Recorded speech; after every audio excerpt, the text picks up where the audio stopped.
Update nyingiddewo tuli ne president tuli ne presidential candidate president wa Uganda Dako Robert Kyagulanyi Ssentamu nga tuli naye tugezaako okulanga tumuwerekera president wa Uganda addako Robert Kyagulanyi Ssentamu nga tugezaako okulanga tumuwerekera Ntungamu on fire nga tuli ne Terry Kozekeza Ntungamu on fire nga tuli ne president wa Uganda Dako Gobi president wa Uganda Dako Gobi ewatali kuzikiza ewatali kuwumuza abakatwegatako mwe bali kuberanga mu kubera ensonga zonna zigenda maaso mu ggwanga Uganda. Mr. Update nze nkikuttemu Mr. Update nze nkyekwatiddemu nze kennyini Mr. Update Mr. Update nze kennyini nze nkyekwatiddemu mpola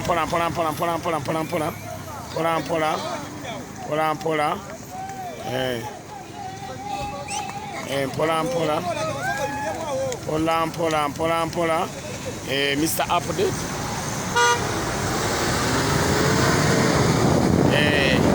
Mr. Update nze nkyekwatiddemu Ntungamu fire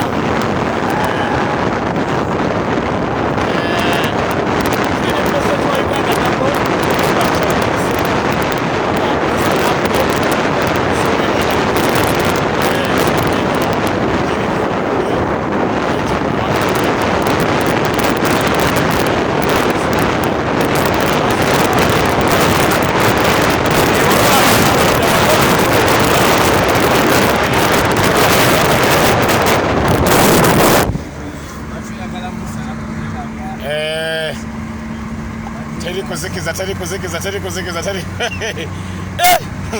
Kamera clear njagala mumbule Mr. Update kamera clear tumaze okuwerekera Sheikh Kalisa mu kiseera kino tuli mu kwolekera jesijja kwogera for security reasons ne mutusabire tutambule bulungi president tuli naye mpola Mr. Update nyino kubeera ku president paka nga ali safe presidential candidate 2021 Robert Kyagulanyi Ssentamu era nga yagenda okubeera president wa Uganda Dako Mr. Update ali naye ndi naye buli munengera mumanye ti ali safe era wabaawo ensasage yonna nja kuba mbategeeza naye kyembasaba kiri kimu mwenna mu sharing la video share the video mukyali batono nnyo Western Uganda it's gonna be massive tukuume president waffe Mr. Update ndikiriya nnyo ensonga yonna engezaako okubeera nga ngitambuza mbaagala muli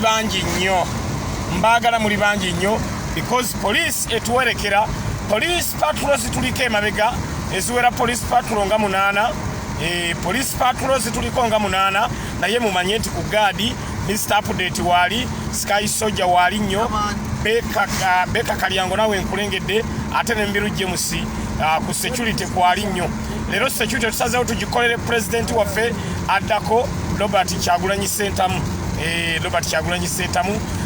Mr. Update kasambeera ku security mukimanyi ne bwe kiba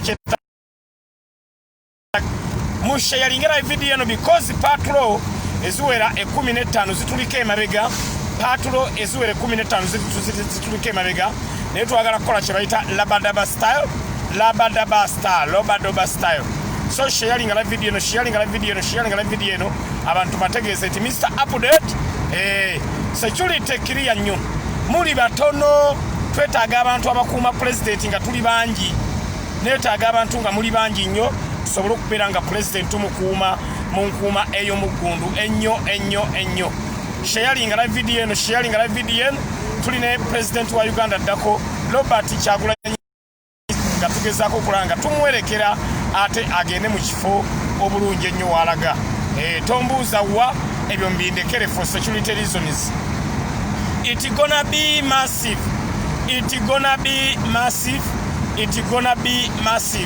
walaba nge Mr. Update amafuta goyina gakumala bagala abantu kumpa mafuta neba naye munjagala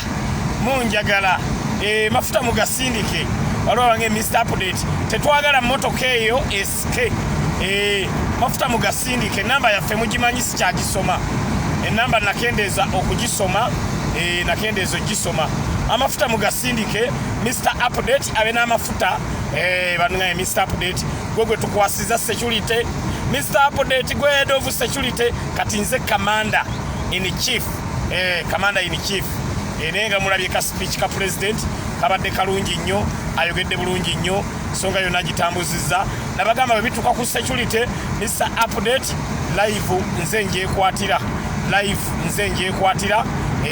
nze njekwatira sijja batunuza wa gye tudda for security reasons ekyenjagala mwembeere ku muzuuli mumanye nti buli kimu nkitambuza bulungi nnyo mumanye nti buli kimu kitambuza bulungi nnyo teri kutunuzaayo live president jadda for security reasons live tetunulayo live etunulamu nze nzekka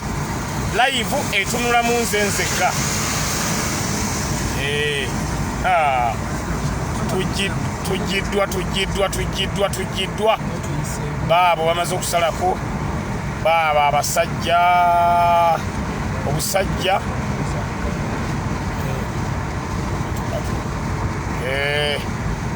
atulo naye temutya songa tujja kubeera nga tugikwata mu nkwata ey'ekinnawadda Mr. Update live abakatwegattako buli kimu tujja kiba tukibaweereza wano ku updates wano ku the updates online page ewatali kuzikiza mwebale nnyo mwebale ddala mwenna abagoberera Mr. Update live emotoka teyisa nabo yagala yisa yagala oyisa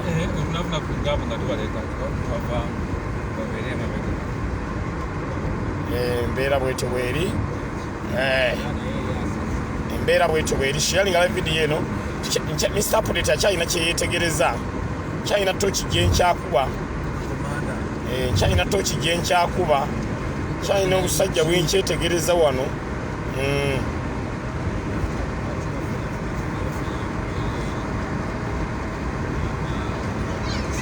kyalina kyenkyetegereza wano na Mr. Update asiriikiridde omanya nti akyalina kyakyekkaanya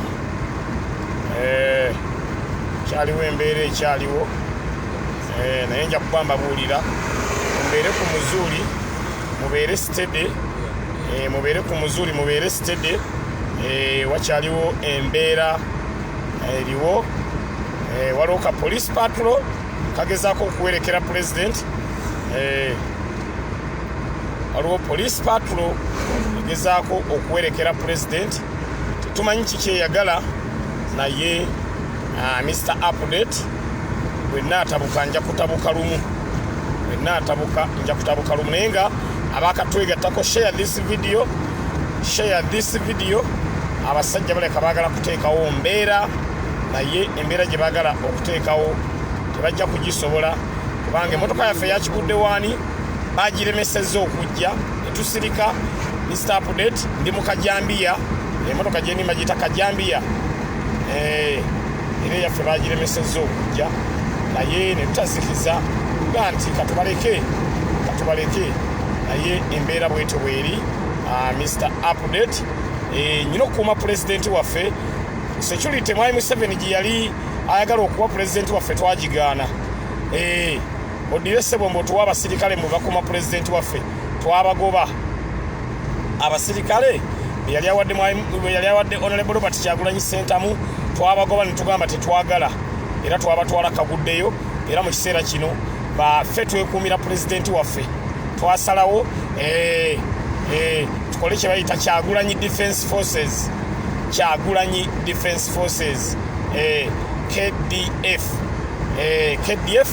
KDF yeri mu command KDF kati yeri mu command KDF yeri mu command gye bayita Kyagulanyi Defence Forces era nga mu KDF Mr. Update wamwe nawandiikibwa mubeereeko ku live video sijja batunuza waje tudda naye nga nja kubamba tegeeza kyekiriwo. Tuliko patulo 4 ezituliko, emu eri maaso, patulo endala 3 ziri mabega zijja zitugoberera. Tetumanyi lwaki zitugoberera, but mumanye nti president tuli naye buterevu era jetwogera tujja kwogerayo for security reasons. Ate nga nze ali mu KDF Kyagulanyi Defense Forces mbanyina okubanga mbawa live update kulanga president abeera protected always. Tusinga kwagala the presidential protection, then ate tusooka tumanya biki ebiddako. President waffe wabeera protected, buli kimu kiba kitambula bulungi nnyo. So embeera bwetyo bweri abakatwegattako abali ku the updates online page nga mugoberera Mr. Update. Patulo emu maaso, patulo 2 ziri mabega, patulo 3 ziri mabega, patulo emu maaso. Sharing la video eno, share this video, share the video. Tulabenga president tumuwerekera. Share the video, tulabenga president tumuwerekera. Walonge tulage ku president. President sijja mubalaga for security reasons. So twaffe tumwekumire mu ngeri emu oba mu ngeri endala. Komanda waffe fenna bamuyita Eddie Mutwe, ye commander in chief of Kyagulanyi Defense Forces. So embeera bwetyo bweri abakatwegattako abali ku the updates online page. KDF Kyagulanyi Defense Forces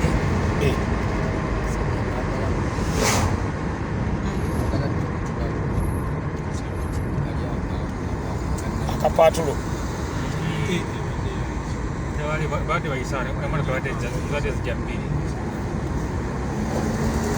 ego tulana kakendeza speed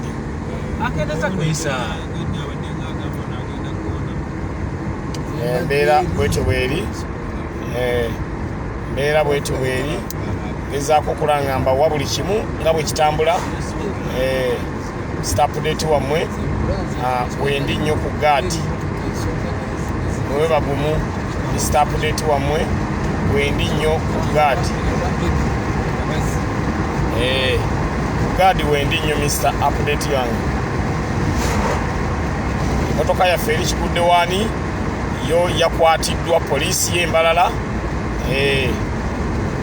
Muteyina yo kuyingira Mbalala, eyina COVID-19 sajjawo bannaye. Mbwe motoka yaffe bagenza ogiteekako kagani thermometer kone kagamba nti eri mu 40 eyina COVID-19 kigudde wani yaganiddwa.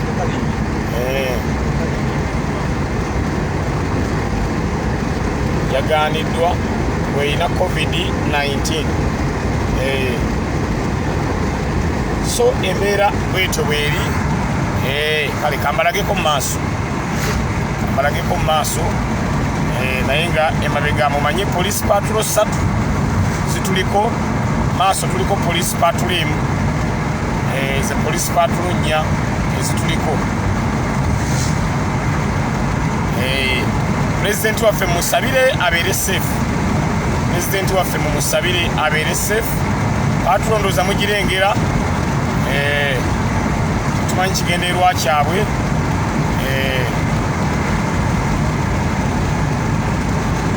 Security yaabwe twagiganye ne tubagamba twaganye security ya M7. Twagiganye. So embeera bwetyo bweri. Mr. Update live nangezaako kulanga mbaweereza buli kimu ekigenda mu maaso olaba nga tuwerekera president waffe owa Uganda ddako. Final destination tetujja kujogera right now, but mwekumire ku the updates online page. Buli kimu nja kuba nkibawa nga bwe kitambula. Mr. Update live. Mr. Update live. Kigudde wani yo yakwatiddwa mbu ina COVID-19. Waliwo nge Mr. Update Sheikh Muzata koneddemu. Sheikh Muzata akoze kibayita endorsement n'agamba nti Mr. Update motoka yebambi yakwatiddwa naye Mr. Update ye MP Kawempe North Constituency addako. Sheikh Muzata muwulidde agambye Segirinya Muhammad ye MP wa Kawempe North addako ndoza endorsement eyo ndoza mugiwulidde endorsement ya Ssekamuzata eyo yagikola kuvadda ne lwe bampa kaadi yateekayo ku page ye nagamba Segirinya Muhammad ye MP addako abaana bali ku kkubo bagezaako kulanga bawubira ku president baana bali ku kkubo bagezaako kulanga bawubira ku president sharinga live video eno temutya Mr Update nze ndi mu command Commander in Chief Mr Update wendi nnyo ekyo saagala mukyeraliikirire saagala mukyeraliikirire nomanye nti KDF weri nnyo naye nga kigudde waniyo yakwatiddwa mbu eina COVID-19 ye motoka yokka mu nsi yonna ekyasoose okufuna COVID-19 so embeera bwetyo bweri buli wetuyita wonna bagenda bawuubira Kyagulanyi Robert Ssentamu buli wetuyita wonna bagenda bawuubira Robert Kyagulanyi Ssentamu mulabye Ssekamuzata waali omusajja ennyo Ssekamuzata ayagala Kyagulanyi abagambye mutugjeeko obujega ono ye president yaddako ate mumukuba ttiya gas president bamukuba ttiya gas Ssekamuzata oli musajja nnyo big up Ssekamuzata oli musajja nnyo big up nenga Mr Update endorsement njifunye okuva wa Ssekamuzata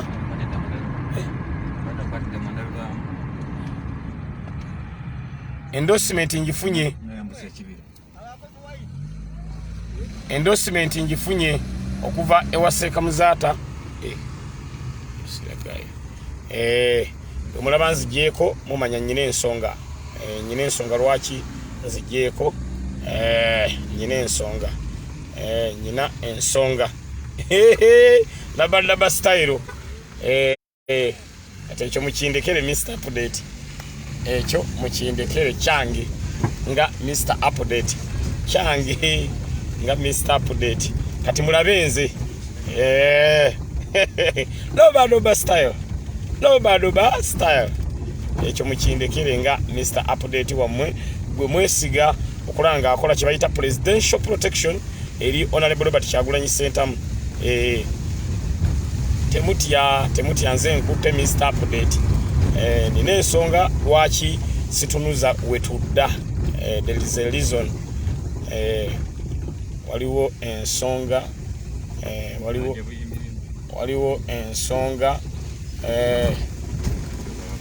ensonga bajja kukkiriza lwaki Kyagulanyi Robert Ssentamu ye president wa Uganda ddako busazeeko bwene busaliddeko tubulaba sharing live video eno Swaibu tebamusobola Swaibu yajjanga kiddo bwolaba nzijeeyo ng'omanya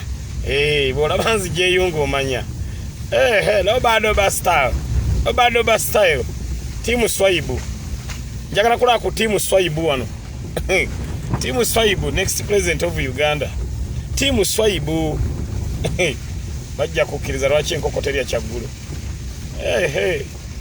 kandi Kyagulanyi big size nga muddaawo timu Swaibu kati abali kunonga banyampi bawulira ennugu bagamba lwaki tatulagaako mu maaso ate abali kunonga batuufu bagamba ama Mr Update for security reasons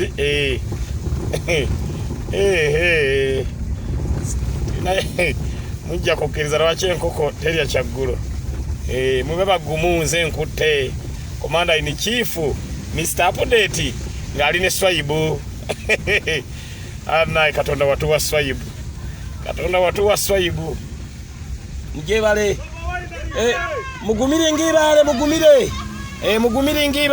bange bagumire ng'ibale bagumire ng'ibale Update olulimi nduyize n'odduyiga bo bagumire mbaga bagube bagumu ffe tukutte bagume ng'ejjinja abeere bagumu ng'ejjinja Update njadduyiga balaba muliko bangi nnyo mwenna Update kasita olabanga sikulaga convoy mba n'ensonga there is a reason lwaki sibalaga convoy njagala kulaba ku timu Swaibu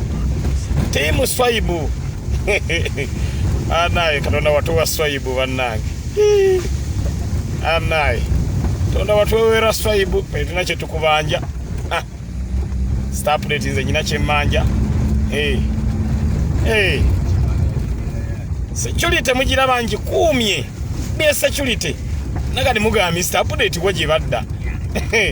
Mujja kukkiriza nti ono ye Swaibu.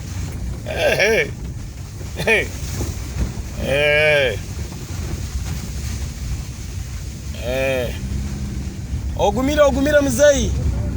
Kale mzee ngaya agumire ngibale. Tujja duogera zo nene mitujja zogera kana kaluka kyagulanyi. Tujja kanonya mu nnimi zonna Swahili Nyankole Luki. Nnimi zonna tujja ziiga. Ate era azogedde. Olwekyo mulaba sibalaga mumanye there is a reason, waliwo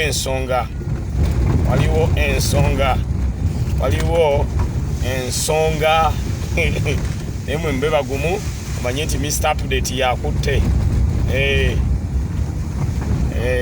Nenga Sekamuzaata ye mumuwulidde endorsement mugiwulidde kati mwe bannakawempe North Constituency Sekamuzaata abagambye mulonde Segirinya Muhammad as the next MP Kawempe North Constituency. Incumbent we boogedde ekyo nadduka tutayiza mutayize sebo todduka yali mu kifo ekyo nga kumakya abeera ku bwa Woman MP Loggulo bwa Road Councillor Mutuntu abeera ku bwa buli kifo abakiriko adduse emisinde. Sekamuzaata thank you so much. Akoze endorsement agambye nti Segirinya twamuyiseeko bambi musajjatu oba atolosa atya. Ne bannaye ne musajja gwe bayita Swaibu tatudde. Swaibu obwedda abasajja banoonyeza Swaibu. Security nenoonya Swaibu. Kumbe Swaibu swaba. Ati obwedda banoonya suuti. Oli Swaibu twabagamba afuuka kapa. Bile byammwe byomwatuka nga Museveni yafuka nkapa tafuka nko kapa oli yalinga afumba buugi. Mwayi Museveni yakuba yadde ku mundu ye yafumbanga buugi. Musajja bamwe nti omusajja yafumbanga buugi twamuleka nga nti afumba mbuugi ayenga nabwa busiriza. N'obuugi bwe nyini yabusirizanga. Naye Muzaata nseseza angambye mwakuumye Swaibu enyambala egi yayambaddemu nga tayinza butakuyitako. Musagala Swaibu. Ndatuwa Swaibu wamala wamma. Temutya our president is safe. Jonga mbagambye nti waliwo embeera etebereka but our president is safe. Bakuumye Swaibu ne bakuuma bwagudde mu Mr. Update gwe bwakutte. Kati bwe bwankutte ne bulowooza wano wetumukwatidde wano ne Swaibu ne tujja mmukwata. Swaibu nga yakyaludde dda.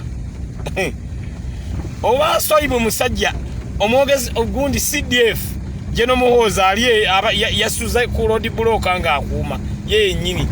Swaibu n'ayitawo. Omusagala Swaibu n'ayita ku Jeno Muhoozi CDF commander in CDF aba commander of armed forces commander defense forces omanyisi byawula ne bamuyitako.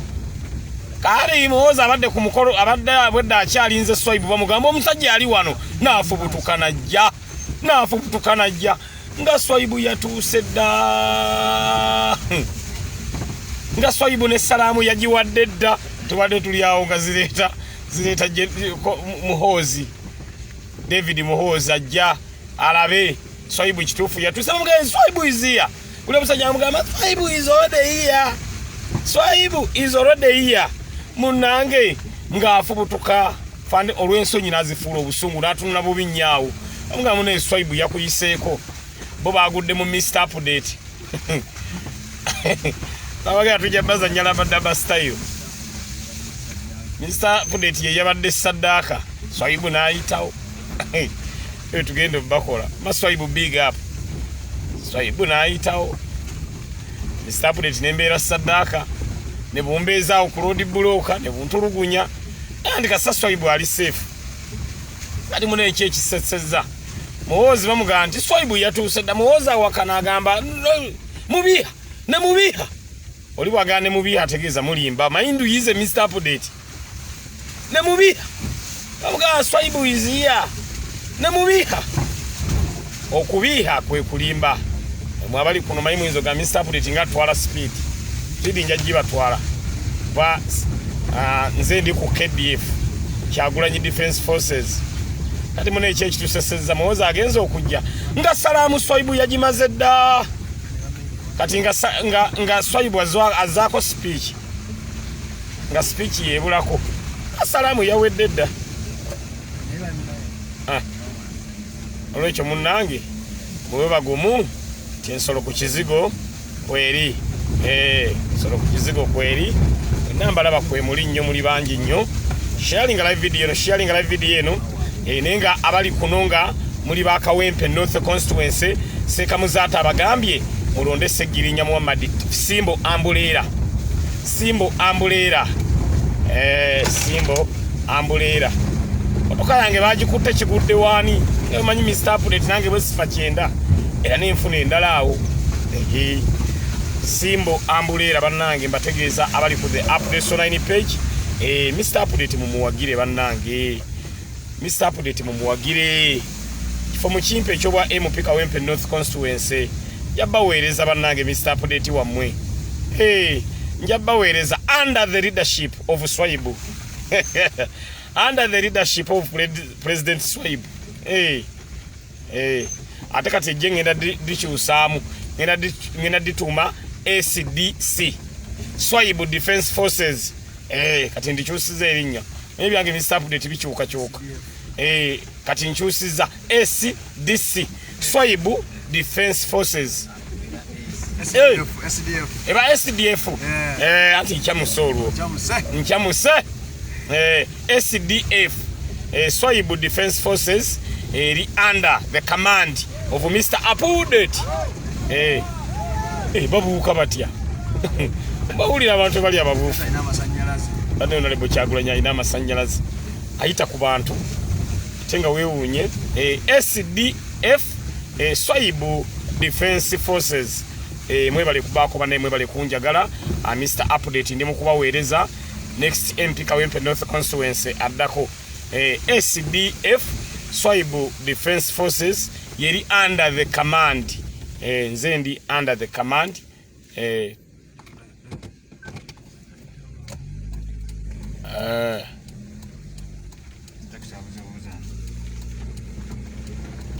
temuti yanze nkute Mr. Update